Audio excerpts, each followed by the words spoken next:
एक महात्मा थे, वो सप्ताह में एक ही दिन भोजन करते थे, बाकी के 6 दिन व्रत पर रहते थे। व्रत मतलब केवल जल पीते थे। तो एक गांव में उन्होंने एक बूढ़ी माताजी का घर निश्चित कर लिया।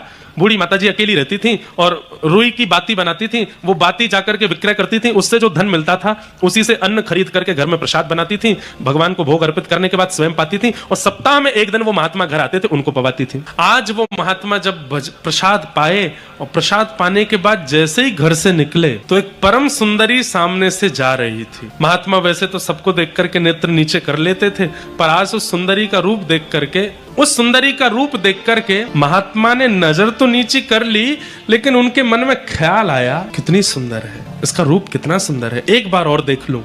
और जैसे उन्होंने दोबारा नेत्र उठा करके उसको देखा, अब वो युवती तो चली गई, लेकिन महात्मा सोच में पड़ गए, मेरी आयु 70 की हो गई, पिछले 40 वर्षों से मैं भजन कर रहा हूं, ऐसा पहले कभी नहीं हुआ कि किसी का रूप देख करके मैंने दूसरी बार देखा हो और उसका रूप देख करके मेरे मन में सुंदर है ऐसी भावना उत्पन्न हुई हो। आज केवल सुंदर है इसलिए मैंने दूसरी बार देखा, कल इससे भी बुरा कुछ होगा, कल और कोई विचार मन में आएगा, और कोई क्रिया मन में आएगी, और कुछ हो, उससे पहले मुझे इसका इलाज करना पड़ेगा। तो वो महात्मा आज उन्होंने प्रसाद पाया, प्रसाद पाने के बाद उन्होंने कहा कि 40 साल मुझे भजन करते हो गए, किसी की सुंदरता देख के दोबारा देखने की इच्छा तो मेरे मन में प्रकट नहीं हुई, कुछ तो गड़बड़ हुआ है। लौट करके माँ के पास गए, बोले माँ मैं सप्ताह में एक दिन आपकी कुटिया प्रसाद पाने आता हूँ, इतने साल से पा रहा हूँ, आज तक ऐसा नहीं हुआ, आज कुछ विचित्र हुआ मेरे साथ, आपने भोजन में कुछ अलग डाला था क्या? माँ बोली नहीं, आप हर समय तोरई की सब्जी और एक रोटी खाते, मैं वही बनाई थी, कुछ नमक ज्यादा या नींबू ज्यादा या कुछ और व्यंजन मिलाया था क्या? बोले कुछ भी नहीं किया। फिर मेरे मन में ये विकार कैसे आया, आप जहां से सब्जी खरीदती हैं वहीं से लाई थी? बोले सब कुछ बिल्कुल वैसा ही था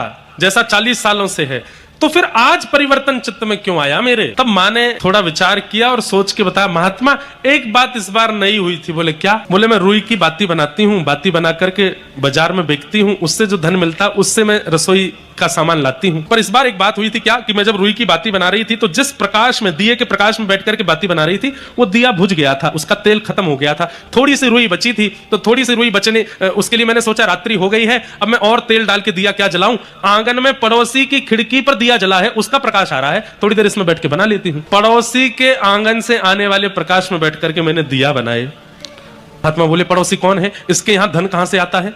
बोले पड़ोसी मैंने सुना है कि उसकी पत्नी बच्चे यहाँ रहते हैं, आदमी तो बाहर ही रहता है। क्यों? वो डाकू है, वो जगह जगह जाके चोरी चकारी करता है, उससे जो धन मिलता है उसी से उसका घर चलता है, महीना 2 महीना में एक बार आता है। महात्मा समझ गए, चोरी से कमाए गए धन से तेल खरीदा जाता है, उस तेल से दिया जलाया जाता है, उस तेल के दिया के प्रकाश में बैठ के आपने बाती बनाई और उस बाती को जाकर के बाजार में बेचा, उससे जो धन कमाया उससे सब्जी खरीद के आपने सिद्ध करके मुझे पवाई और मेरे मन में विकार आ गया।